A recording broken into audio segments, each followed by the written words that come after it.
Hello and welcome to The Missing Piece. What is the network? This is a presentation for dialysis facility staff, and it will detail a little about who we are at the network and what we are responsible for. Starting off with a little history of dialysis, this is prior to Medicare.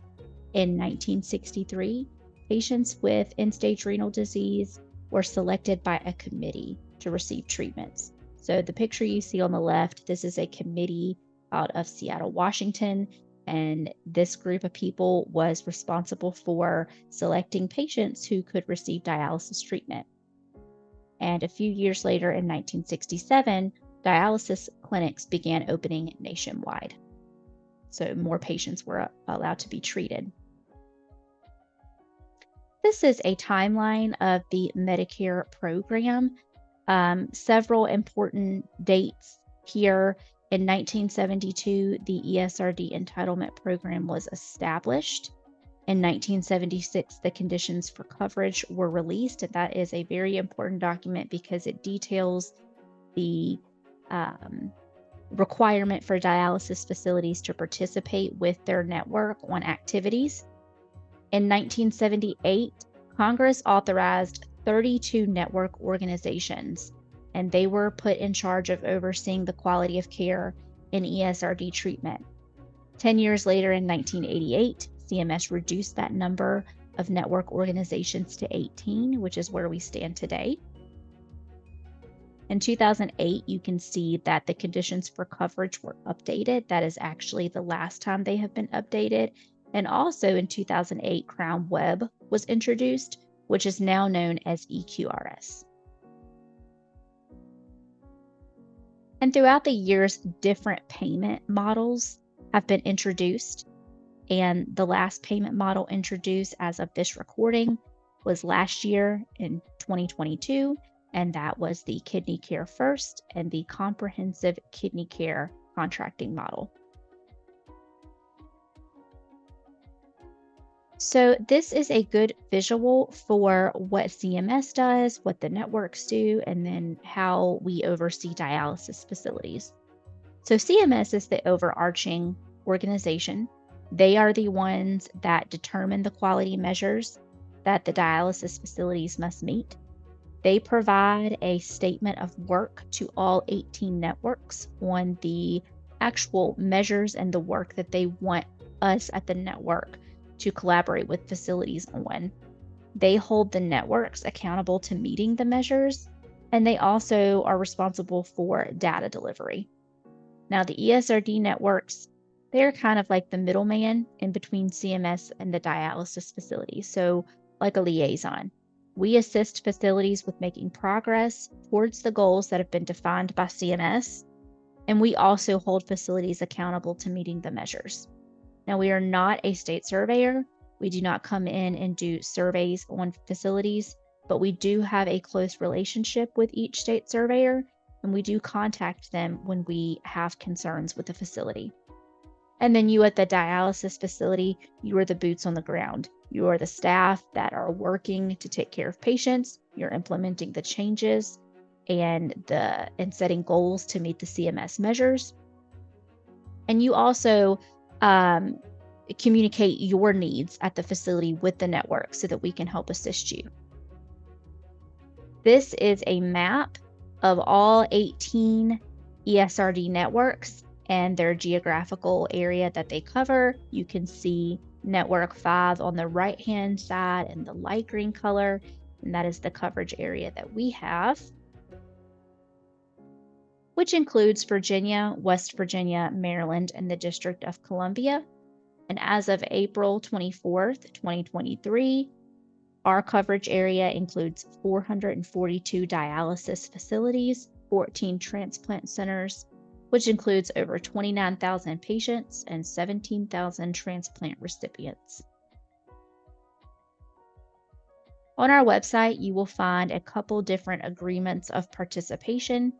These are Medicare regulations require ESRD facilities to participate in network activities and pursue network goals. Again, those goals are based on the ESRD statement of work that is defined by CMS. Again, these contracts are available on our website. So our responsibilities here at the network, we wear a few different hats and we can help in a bunch of different ways. We improve access and quality of care for ESRD patients. We encourage patient engagement. We support data systems and data collection. We provide assistance to ESRD patients and providers. And we also evaluate and resolve patient grievances. So how do we do those things? Quality improvement. We have a variety of staff here at the network. So we have several nurses, we have social workers, dietitians, project managers, all with different backgrounds in dialysis and critical care.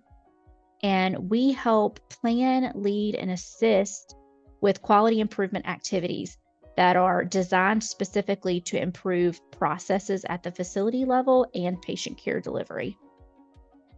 We are big advocates of education, and this is staff education, patient education. We distribute a variety of different educational material. We have alerts that you can sign up for. Information will be provided on the last slide of this presentation. We can produce webinars, flyers, different resources. We also meet with different stakeholders and we host guest speakers from time to time who are knowledgeable on topics that are pertinent to ESRD. We provide technical assistance, and what that means is we look at each facility on an individual basis and we try to provide assistance that are really targeted to your facility. We do this by one-to-one coaching calls. We can do it via Zoom, phone, or in person. We do have some facilities that receive on-site visits. And we can assist with root cause analysis. If you have a particular problem at your facility, we can assist you with that process. We are responsible for data sharing. We distribute a report monthly that you are able to access. It used to come in a PDF format. It now is digital. It comes via a link and takes you to a dashboard where you can look at your CMS goals and track the progress to each goal. We can share data that's comparative at the national network and the facility level. We can also dig into individual patient level data with facilities, and we can provide incidence, prevalence, and demographic statistics. We also are patient and family engagement advocates. We want to assist facilities with involving patients and families throughout the care continuum. We want to help you with QAPI and getting patients involved with QAPI. Provide resources to assist with life planning and helping patients set self-directed goals, and support facilities through the peer mentoring process. This can be a difficult process, but we can help provide training opportunities, helping peer mentors get paired with mentees, and offering resources to help you identify patient mentors at the facility. We also assist with the patient experience of care. So this involves grievances, solving grievances, evaluating them. We use an interdisciplinary approach and make sure that all the necessary steps are taken to ensure proper resolve of those grievances. We also take a deeper look into involuntary discharges to ensure that it was a last resort option. And we perform quality of care reviews. In certain situations, when necessary, we can refer cases to the Medical Review Board or the State Survey Agency. So what are you responsible for at the facility level? Pursuing network goals. You are responsible for participating in network-driven quality improvement activities. Sometimes they are also referred to as projects. Joining network coalitions. If you're a high performer, we would like for you to participate in coalitions to help other facilities achieve the same success, and engaging with us in any technical assistance that we have to offer. Informing patients of the network and the resources that we provide, grievance resolution, any education material, referring patients and family to the advisory council, and peer-to-peer mentoring. You are also responsible for notifying us at the network of any major events. So, any facility emergency or closure, this is temporary or permanent, any leadership or staffing changes, and emergencies could be anything from a water break to a hurricane to a tornado in the area, anything that would have to change the process that day of the facility. And respond to inquiries and requests. So we tend to send out email the most frequently because it is the best way to communicate with a broad audience. We also send out surveys. We set up Zoom calls. Sometimes we do cold call facilities if we have a request for information. And we also send out quarterly personnel updates so that we can try to stay as up to date as possible on any staffing changes. You are also responsible for timely submission of data into the appropriate data systems. So we have two main data systems that we use, and this is where we pull some of our data from, specifically for COVID-19 infections, vaccination data, uh, pneumococcal data, flu data, and the different forms that you see over on the right-hand side here. So for NHSN, the National Healthcare Safety Network, this is a CDC-based organization, and this is where you report COVID-19 infection and vaccination data. This changed recently, and it does change from time to time. If you ever have any questions about the due date, you can always contact us at the network. Currently, as of this recording, that information is due monthly, and it is due on the Friday of the first full week of the month, and you would enter data in for that previous month. Outpatient dialysis facilities that participate in the QUIP program, there are also some other due dates here. I will not read them off to you, but you can see on this screen when they are due quarterly. And then EQRS, that is the End-Stage Renal Disease Quality Reporting System. This is where you go in to report patient admissions, your 2728, 2746, and those 2744 forms. EQRS is also the system where you insert pneumococcal vaccination data for your patients. So the next steps for you, visit our website. The link is posted here. I would save that onto your desktop. There is a lot of information on there. There is a variety of resources for each current topic that we're working on. All of our contact information is on that page. This is also where you will sign up for eLerts. That is our electronic newsletter that comes out bi-weekly.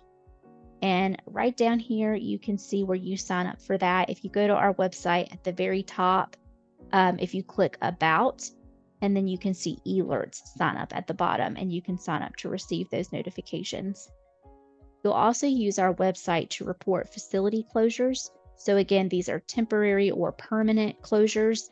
This is under the Contact Us section of our website up here.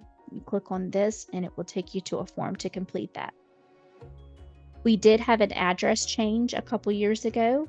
We have a PO box, and you will want to make sure you update any of your grievance posters or any other patient-related materials with that new mailing address. And of course, contact us if you have any questions or you need help.